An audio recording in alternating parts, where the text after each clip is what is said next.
Medics here use a simple, colour-coded bracelet to identify severely malnourished children. I mean, this child is really looking quite lethargic, so they're in the... Therese Eriksson is a Swedish nurse. Green is they're okay. They're okay. Red, they are severe malnourished. But if you look here, yeah, to make it more...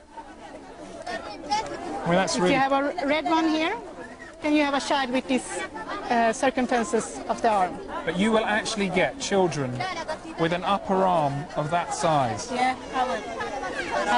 How many children a day or a week would you estimate approximately that you see in yellow, orange or red now? 50 to 100 maybe. 50 to 100? Yeah, maybe and that's something a week like that. or a month? No, that's per day. Per day? Yeah, per day. Despite years of international aid, Ethiopia is still threatened by starvation. More than 8 million Ethiopians, mostly children, are now reliant on foreign food handouts. It's really quite upsetting to see desperate faces queuing up for food and for help. The thing that gets me, I suppose, is this looks completely chaotic to me and very busy, but they're actually saying this is a very quiet day and a very quiet time.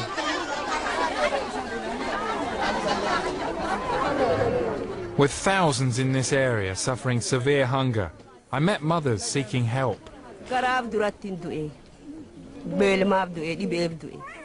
People just gave up the will to live because they were so hungry.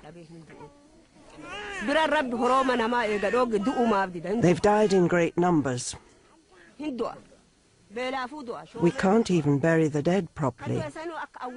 Corpses have lain in the open for days and days on end. Death is everywhere around us. I don't know what our future will bring. Only God knows what will happen to us.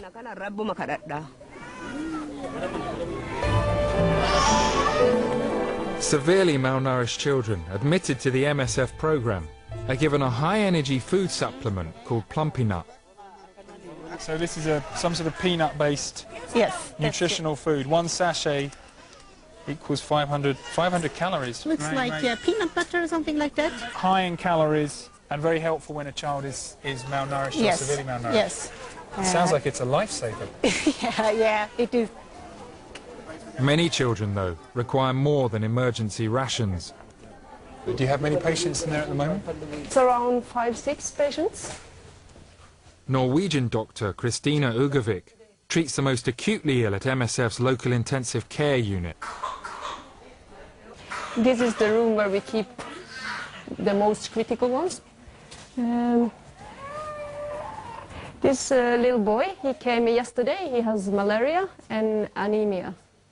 And this little girl, she was admitted today because of dehydration. She has watery diarrhea and vomiting. This is a tiny one. She came with very severe pneumonia. She was breathing 100 times per minute. She was like really breathing fast. This one also, pneumonia, dehydration.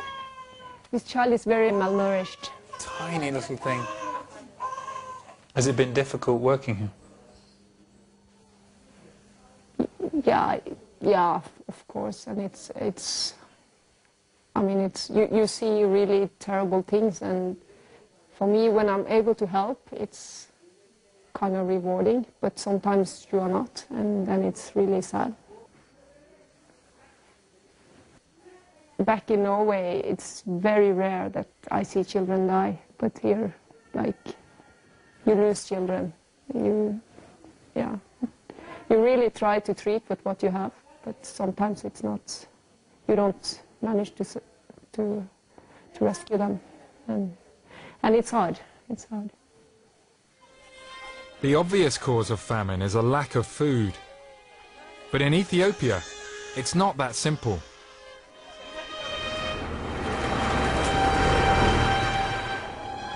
In a nearby market, the stalls look surprisingly well stocked. But the price of food has risen by up to 500% because recent harvests were delayed by late rains. And as a result, the poorest can't afford to feed themselves. Ethiopia is constantly on a knife edge.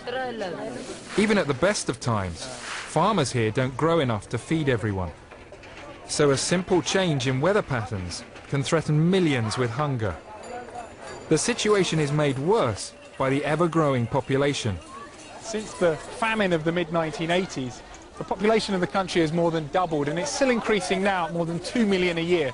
So that's 2 million more mouths that need to be fed, and the country simply can't keep up. It can't provide enough food for all those new hungry stomachs.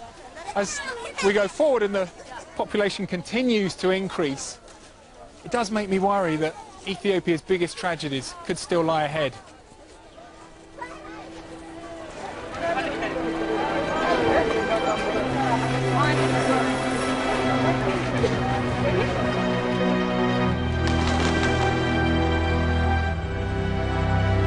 The population of Ethiopia is predicted to double again over the next 40 years. And across Africa, there could be 1 billion more people by 2050. As resources diminish, humans are being forced into more treacherous habitats in an effort to survive. This is Lake Chamo in southern Ethiopia. It's home to one of Africa's deadliest animals.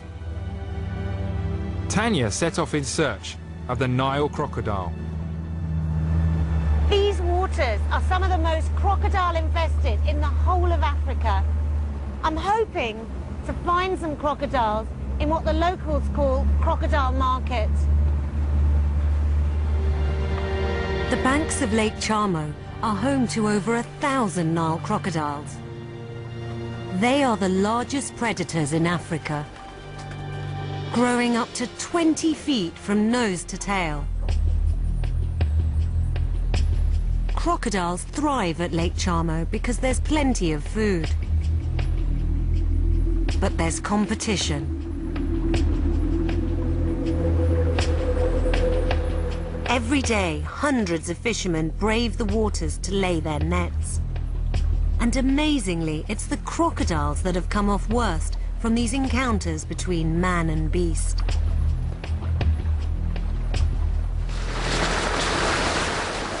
Back on dry land, I went to meet Aseged Gebre, who has worked with Lake Chamo's crocodiles for 18 years. Right now, the #1 enemy of the crocodiles are fishermen who uses fishing nets. Like this? Like this. It's immensely strong. Really? So whenever crocodiles get entangled, they will never escape death. Even this guy, I mean, this guy's huge. Yes, it got entangled in fishing net at Lake Chamo and died. Drowned. Drowned, yeah, drowned, they died. It's estimated that 10% of Lake Chamo's crocodiles drown in fishing nets every year. At such a rate, they could soon become extinct here.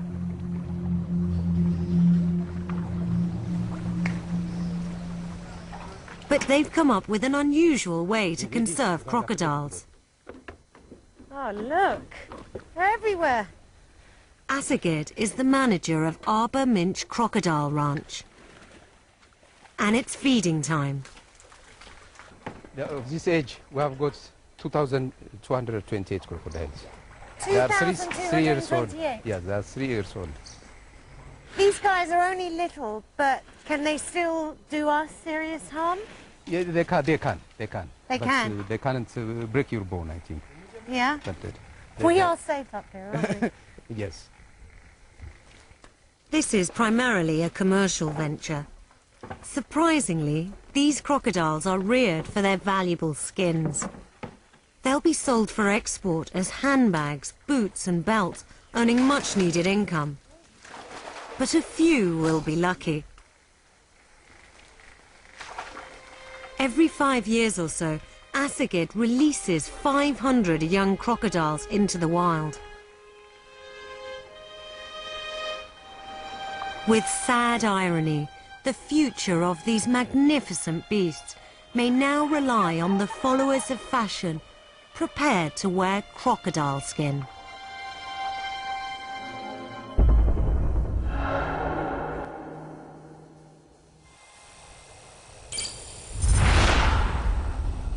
Our Our journey down through the Rift Valley continued into northwest Kenya, to the Turkana region on the border with Sudan. This area is home to the Turkana people, nomads who tend their cattle in some of the most extreme conditions on the planet. But their pastoral way of life is under threat.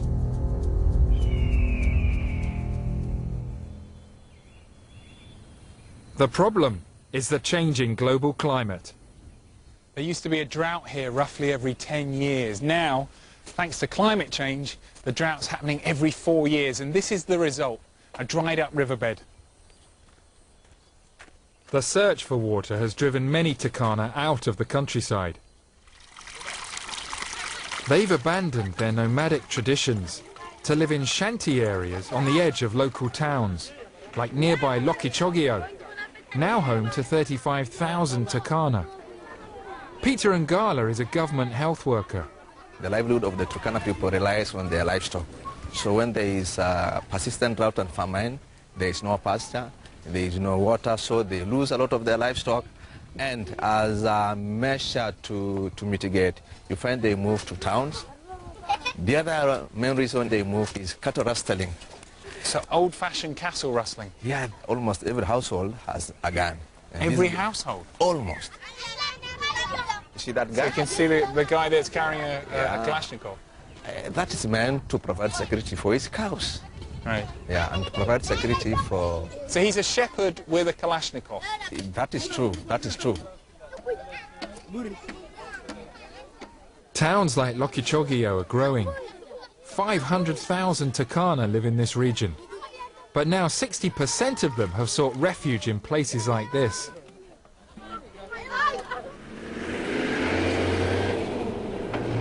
I drove out of town to visit an Adaka, a Turkana community who are still living in the desert. It was a 4-hour drive into the middle of nowhere. This is a dangerous place. In the last year, 400 Turkana have been killed out here in tribal battles. Just come out to a very remote Turkana community to try and meet up with them. And they're somewhere over there, and we've had to send a local chief to warn them that we're coming. And we don't want to surprise them, partly because they all seem to have guns.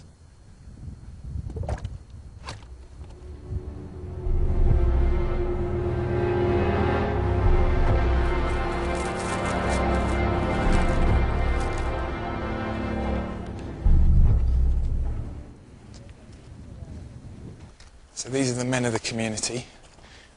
I'm just going to go and say hello.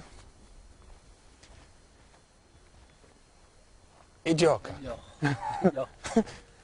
We do the full one, okay. Ijoka. Ijoka. How are you suffering as a result of the climate changing and it getting hotter here? Our world has changed. When I was growing up, there used to be plenty of rain and pasture for our livestock. I want you to tell the world that now we are dying of thirst. We're starving. Look at us. We're emaciated, and soon we will die of hunger. As a result of the drought, violence between tribes across the region has intensified. Adakas like this one have become targets for heavily armed cattle rustlers. Our main enemy is the Toposa tribe from Sudan. They steal our livestock and they've killed many of our people. This enemy will finish us.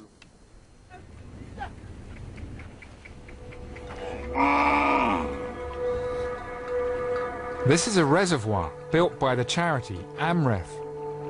It offers some hope of salvation for the Turkana still living here. But as the only major source of water for miles around, it's become a focus for cattle rustling. Medics here use a simple colour-coded bracelet to identify severely malnourished children. I mean, this child is really looking quite lethargic. So they're in the Therese Eriksson is a Swedish nurse. green, is they're okay? They're okay. Red, they are severe malnourished. But if you look here, yeah, to make it more. I mean, that's If really. you have a red one here, then you have a child with. Can't even bury the dead properly. Corpses have lain in the open for days and days on end. Death is everywhere around us. I don't know what our future will bring. Only God knows what will happen to us.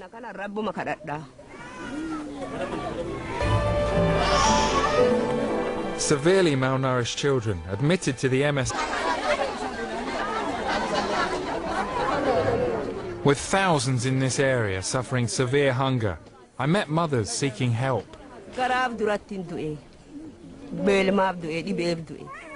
People just gave up the will to live because they were so hungry. They've died in great numbers. National aid, Ethiopia is still threatened by starvation. More than 8 million Ethiopians, mostly children, are now reliant on foreign food handouts. It's really quite upsetting to see desperate faces queuing up for food and for help. The thing that gets me, I suppose, is this looks completely chaotic to me and very busy, but they're actually saying this is a very quiet day and a very quiet time. These circumstances of the arm. But you will actually get children with an upper arm of that size. Yeah, I will. How many children a day or a week would you estimate approximately that you see in yellow, orange or red now? 50 to 100 maybe. 50 to 100? Yeah, maybe and that's something a like week that. or No, a month? No, that's per day. Per day? Yeah, per day. Despite years of international